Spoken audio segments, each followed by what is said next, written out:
Good morning, everybody. Tara Bachland here with the Wifey Wake Up podcast. In the last few days, we've been talking about dating. And so preparing to be a wifey, finding that ideal guy more than just the qualities of a wifey. We'll get back to that here shortly. But first of all, please like, comment, subscribe, share with a friend that comes into mind that you think would love hearing this, could benefit from hearing this. I really appreciate it. I love hearing from you too. Hearing your comments, where you're at, your questions is really helpful to inform where you're at and what future content to make as well to help you out here. So as usual, this is content based upon my 20 plus years of marriage with my amazing husband, of a successful marriage. And I say successful because, of course, anything that's been going on for 20 some years, like a business, is a good comparison. You're going to go through your ups and downs, but success means that at this point in life, we are much better individually and as a couple in our relationship because of what we've gone through and who we are, where we're at today. So today we're talking about how to find your ideal guy. Do you want to be 20 some years down the road from now and saying, I'm so glad I met this person, I'm still with this person, they are still absolutely my ideal person? And that's definitely the way I feel. And I certainly want that for as many people out there as possible. I think when we can feel personally fulfilled, have our best person, our best friend by our side, we are all better people in our daily life and can help each other out so much more. So today is third in our series about how to find a guide to finding the right guy to be your husband. And I'm relating this all to fishing analogies. And I hope this is not being lost on you who have never been fishing or rarely been fishing. And those who are anglers out there, I would love to hear any more corrections. It's been, first of all, many years since I fished. Ironically, when I met my husband, I stopped fishing, and literally in the fishing sense and also figuratively in this analogy. And I also grew up in rural Minnesota. So these analogies are going to be more suitable to lake fishing out here in the land of 10,000 lakes. And so I would love to hear if you have personal experiences that would relate, that would expand upon this analogy too. Go ahead and put them in the comments. So when you're fishing, when you go out with the intention of fishing for a certain kind of fish. And what I mean is you might go out panfishing, what we call panfishing. And those are for, the nice size. They might be smaller like this, and they can be as big as this size. Panfish means that they can easily be cooked in a frying pan. Usually you can get a number of pieces, a number of fillets in a frying pan. Or you might go out and want to get the big catch, right? You're going for the northern, you're going for the walleye that is way bigger than a pan. And the fillet can be very long. It can feed a whole family. It can feed a whole group of people. And you're going for the sport of it. It's just more exciting. Or you want the trophy, right? You might be going for the sizable fish that is a trophy, or to indeed feed the whole family, feed the whole group. But either way, you're going to go out with an intention when you're fishing. And that's important because it's going to determine where you go fishing and which tools you use. So which reel, how heavy the line is, and we'll get into those tools in the next episode and how those relate. But it's important because if you want to go fishing out for the big fish, you're not going to put that tiny hook on with just a little worm. Just a moment here.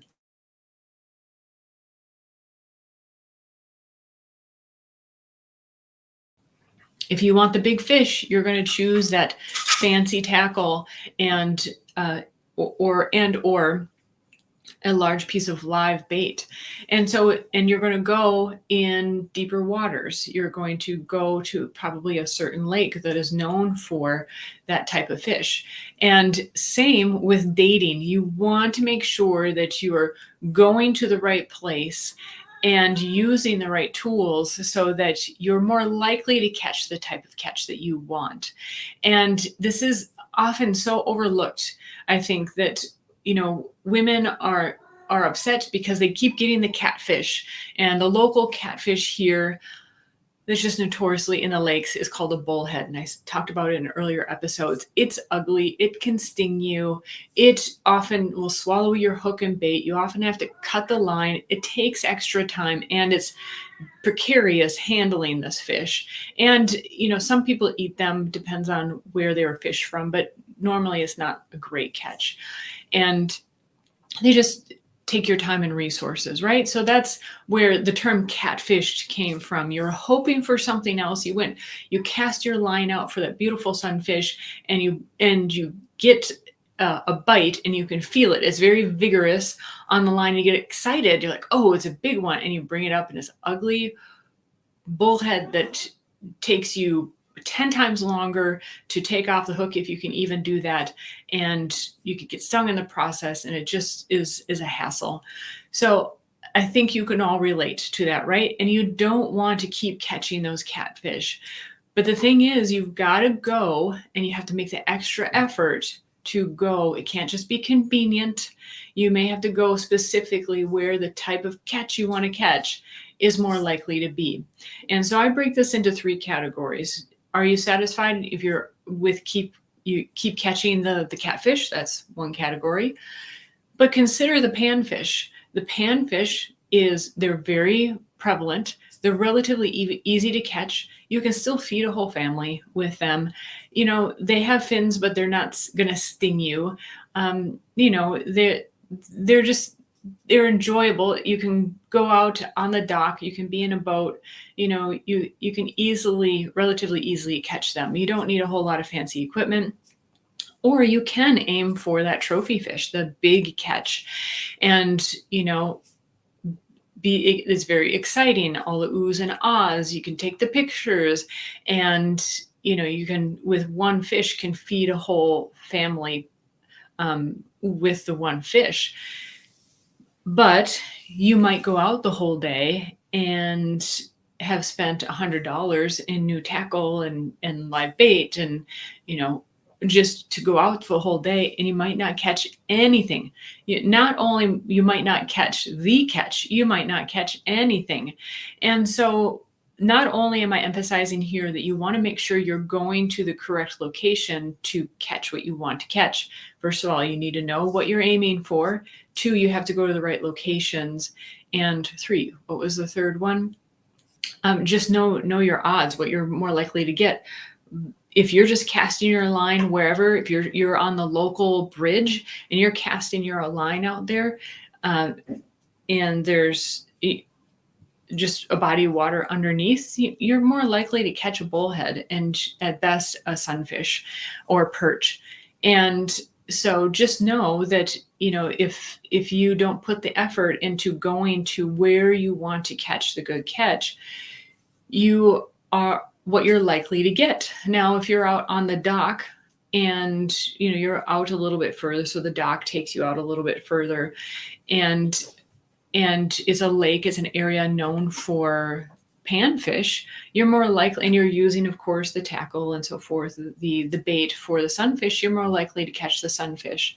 And likewise, if you invest in going to a big lake where that are known for walleye or northern, and you invest in a boat, and you have the specific fishing rod and line and all the accoutrement that are needed to catch and land that big fish, you're more likely to catch them. But just know that fish in general is going to be more rare and more challenging. You need more resources to bring that in.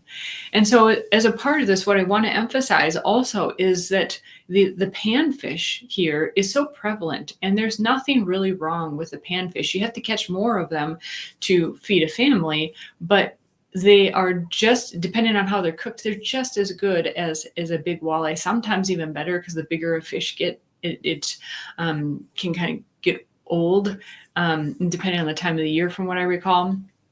And so panfish are wonderful. And so you may be, I see all these hashtags of, you deserve better and so forth. Yeah, if you're catching the catfish, if you're getting catfish all the time, no one wants the cat. Hardly anyone wants the catfish, right? Unless you're starving. But and I realize there are some people that's your thing, and you may be in cleaner waters and are okay with the precarious situation of taking that catfish or the bullhead in this instance off the hook. But most of us, would rather have the panfish. A sunfish is actually really beautiful. There are different kinds, and they have different colors. And of fish are actually a lovely looking fish in my estimation, in my opinion. And I don't really like generally how fish look. So just to say that. And so you may be aiming for the trophy fish, but a panfish may be perfectly acceptable.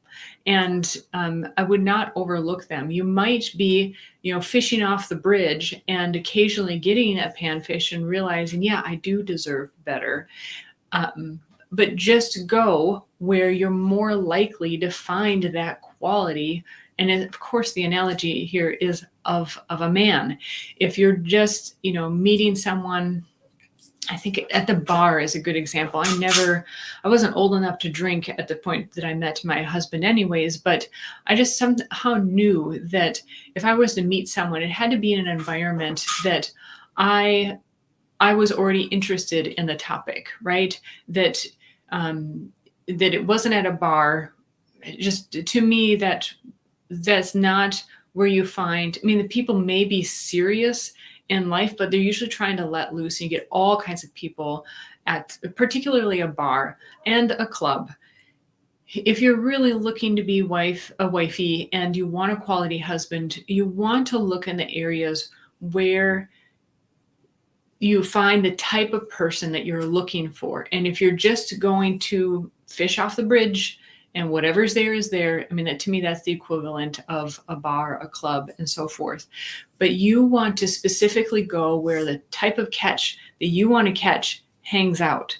And the next question to ask is, can you hang? Is that an area where you would frequent? So I happened to meet my husband at his martial arts school.